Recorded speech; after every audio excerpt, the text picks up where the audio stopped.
Nessa aula, nós iremos destinar o assunto sobre a barra ou a ferramenta status do Métrica Topo. Essa barra é justamente esta que nós temos em destaque aqui agora para a gente, que eu arrastei para cima. E essa barra de informações ou barra de status, ela traz dados importantes. Então, sempre que nós formos trabalhar, vou colocá-la de volta para nós podermos trabalhar melhor. Ela sempre nos mostrará as coordenadas do nosso projeto. Então, se for coordenadas georreferenciadas, elas aparecerão. Ou ainda, se forem coordenadas plano arbitrárias, como por exemplo, plano cartesianas 0, 0, também trará. Então começa por esse quesito. Aqui a gente já consegue definir e identificar se o nosso trabalho está georreferenciado ou se ele está sem georreferência. Então é uma ferramenta muito útil e muito ágil para nos mostrar esse tipo de informação. Passando para os nossos menus laterais. Então, orto ou atalho F8 do seu teclado, ele permite com que nós criemos linhas ou polilinhas sempre com ângulos retos, 90 graus. Então, sem nenhum esforço, nós vamos trabalhando. Tanto é que, se eu pego o meu cursor, movimento à esquerda ou à direita, vocês vão perceber que a linha ela não muda de direção, sempre trabalhando em ângulos retos. Já o OSNAP, que nós veremos isso na próxima aula, ele permite com que nós possamos otimizar os engates de precisão do nosso projeto.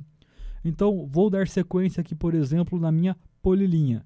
Eu estou com o meu engate ativado, venho e seleciono meu objeto de interesse, extremos, extremo da minha polilinha.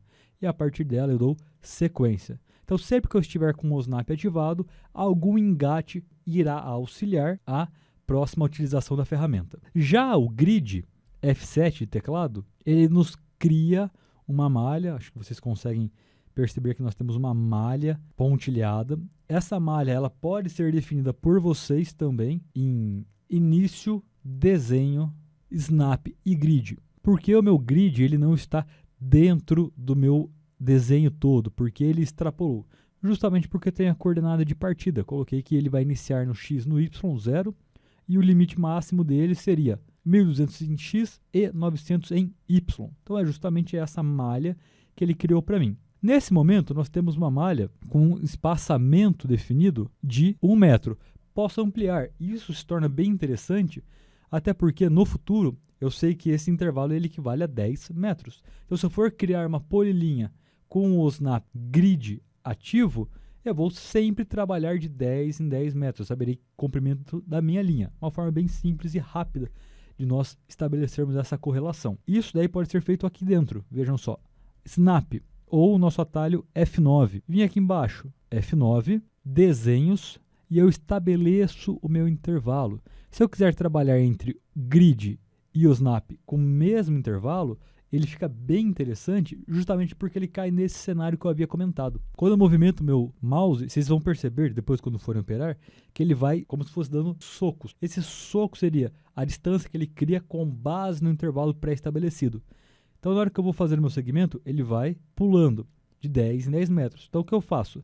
10, 20, 30, 40, 50, 60 e aí sucessivamente. Então, eu já sei qual é a distância pré-estabelecida da minha polilinha. Esse é um cenário bem interessante de se trabalhar, justamente porque ele facilita na contabilidade ou na contabilização dos nossos objetos. S-grip ou atalho F5. Nós já sabemos que o grip ele significa o vértice da nossa polilinha, aquele vértice que não contém pontos. Então, se eu ativo essa finalidade e venho em polilinha, eu já posso criar o meu sequencial a partir deste vértice ou deste vértice, e eu posso fazer com precisão esse nosso engate. Então, cada vez que a gente trabalha com a opção do S-grip, ele possibilita nós selecionarmos um vértice da nossa polilinha. Já a opção do filtro, teclado F12, é bem interessante. Eu tenho que também complementar com a ação do desenho, mas nele nós podemos selecionar o filtro de objetos, ou seja, eu só quero que o OSNAP funcione para, defino o objeto, para ponto, para símbolo, para polilinha, para linhas. Então, todos esses nossos objetos, eles são passíveis de ser filtrados com base na utilização desta ferramenta ou deste recurso. Otimiza bastante o uso de algumas ferramentas que irão nos auxiliar futuramente. Já o F11, que é a nossa opção de nome, ele vai auxiliar na seleção automática dos pontos. Então eu vou criar aqui um sequencial de pontos, vou chamar eles de M1 e vai até o M6. Temos os pontos criados. Então eu optei pelo F11 ou nome, crio minha primeira linha, selecionei meu ponto. Então qual é o meu próximo ponto? Posso digitar M2, por exemplo, ele já criou. Agora vai ser o M4, ele vai pular o M3. Agora vamos para o M6, M5 e M4. Parti para o M3 e agora eu finalizo no M1. Criei meu polígono. Percebo que em nenhum momento foi utilizado o mouse, só fui pela linha de comando, pela digitação, com base na nomenclatura dos nossos pontos. Já a opção do Snap Ponto, ele me permite trabalhar com as opções extremos, interseção, centro, ponto e inserção de símbolos. Esses temas, ou essas funções, elas serão vistas na próxima aula nossa, quando a gente fala sobre o Snap e seus tipos de seleção a objetos. Mas essa ferramenta ela é bem legal e bem interessante, porque ela possibilita o alcance da ferramenta Snap, de baixo, médio ou alto, ou seja, o raio de abrangência dela pode ser potencializado. Podemos ainda marcar todas elas ou desmarcar tudo. Então, com todos esses ativos, a gente pode trabalhar, por exemplo, com alcance alto e vir fazer o uso da ferramenta. A gente não precisa exatamente posicionar o nosso scroll do mouse em cima do objeto. Ele nos dá uma tolerância, percebam? Temos uma boa tolerância, justamente porque a gente colocou um alcance alto para a nossa ferramenta.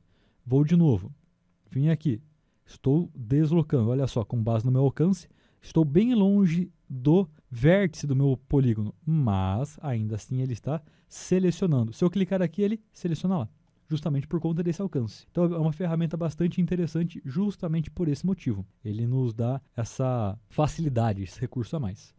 E por fim, o Snap 3D, que é muito utilizado para quem vai fazer algum trabalho de volumetria. Por que isso é importante? Justamente porque quando a gente trabalha com volumetria, nossos pontos têm uma cota, ou uma altitude, ou um valor no eixo Z. Esses nossos pontos aqui na área de trabalho, eles têm cota, percebam. A altura do ponto, 568 metros do nível médio dos mares. Se eu simplesmente crio uma polilinha só com a opção o Snap ativo, eu vou criar uma polilinha sobre meus pontos. Finalizo. O que vai acontecer? Se eu entrar em órbita e visualizar, eu tenho os pontos na sua cota real, 500 e tantos metros, e a polilinha na cota 0. Para quem trabalha com volumetria, muitas vezes cria uma polilinha e gostaria que ela também estivesse na mesma referência do seu projeto.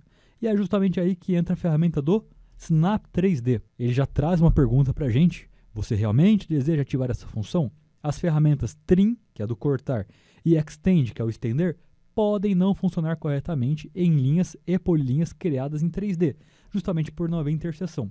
Então ali a gente já tem uma cota na 560, outra no 570, que acontece altitudes diferentes. Então eu não consigo estender esta minha linha até esta ou dar o trim, porque elas não se encontram. Então é isso que ele está nos contando.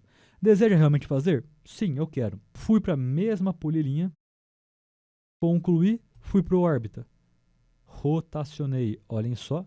Agora a nossa polilinha, ela também possui informação altimétrica nela.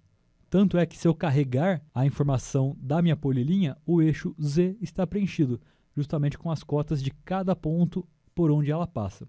Então, de forma geral, a gente entende que o status das barras, eles são extremamente importantes e eles nos dão gatilhos que trazem maior velocidade no manuseio das ferramentas do Métrica Topo. Muito obrigado e até a próxima aula.